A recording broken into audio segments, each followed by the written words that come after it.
I'm Christopher Zweig, and this week on CJ at the Movies, I review two sequels, The Equalizer 3 with Denzel Washington and Vacation Friends 2 with Howery and John Cena. We'll also have a look at the new teen comedy Bottoms and the 35th anniversary release of John Carpenter's They Live. Let's take a look. Our first movie is The Equalizer 3, the third entry in this franchise based on the popular TV series. Antoine Fuqua once again directs, and Denzel Washington once again plays the lead role of Robert McCall, the former Marine turned fighting machine who knows how to handle villains. 9 seconds. That's what I'll give you to decide your fate. 9 seconds.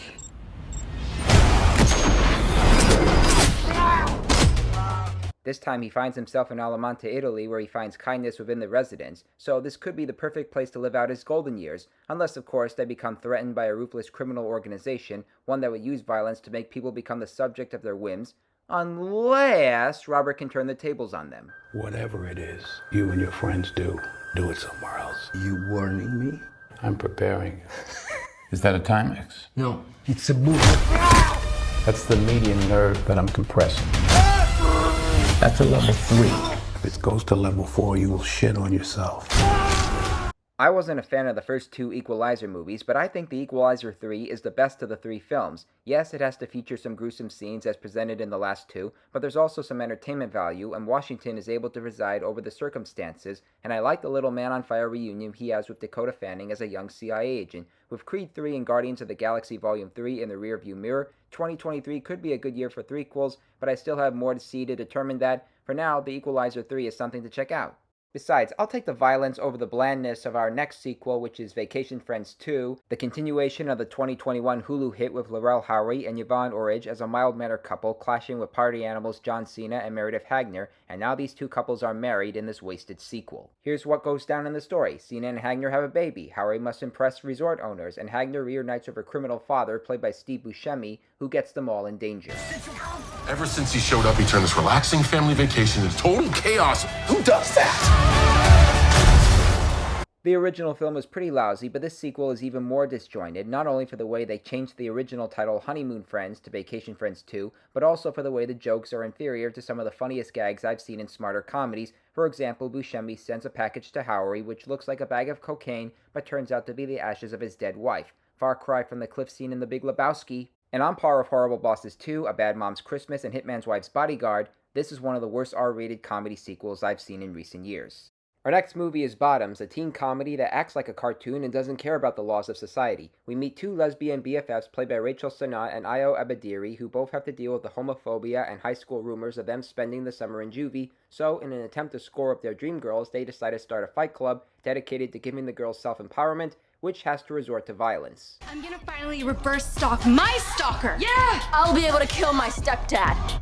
Awesome! Okay. They even get their teacher, played by Marshawn Lynch, as their club advisor, who has his own ways of using his words. I know y'all ain't tickling the pearl. I just don't know if you're supposed to be talking to us like that, just like as a teacher. I wish the film was patient enough to allow us to get to know more of all the girls in the Fight Club, and I mean all of them, but you still get a number of big laughs and heart provided by Sonnett and Edebiri, and you're able to see how these young women can excel even in such harsh circumstances. Sonnett co-wrote the script with Shiva Baby director Emma Seligman, and like Greta Gerwig's Barbie, it has a good heart on the inside while fighting for feminism, so check it out.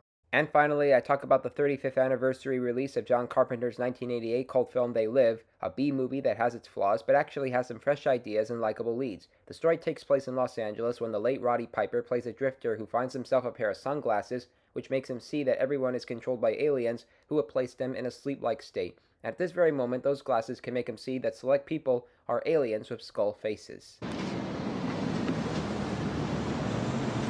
What's your problem?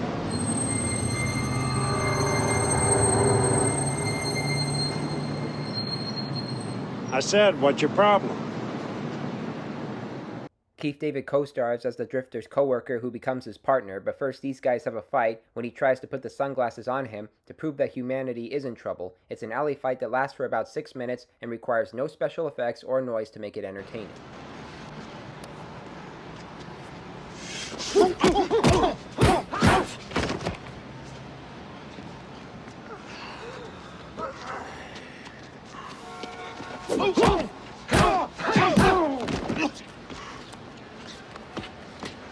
I don't want to fight you. Come on. I don't want to fight you. Stop it. No!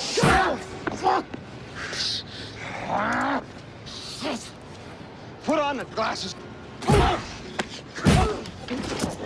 The weakness of They Live, in my opinion, is Meg Foster as a bank employee whom the Drifter holds hostage. She's all cut and paste of her character development, but what really works are Piper and David, its views on capitalism, and how Carpenter specializes in the horror genre, whether they're liked, disliked, or underappreciated. It's playing at select locations this Sunday and Wednesday. If a new generation of moviegoers hasn't seen it yet, then give it a go. To recap this week's new movies, thumbs up for The Equalizer 3, thumbs way down for Vacation Friends 2, thumbs up for Bottoms, and thumbs up for They Live, celebrating its 35th anniversary. Well, those are the movies I'm reviewing this week. I'm Christopher Zweig. Happy Labor Day, stay safe, and I'll see you at the movies. For more amazing content, please like and subscribe to my channels, and please read my reviews at cjatthemovies.com and download the new HD Radio app.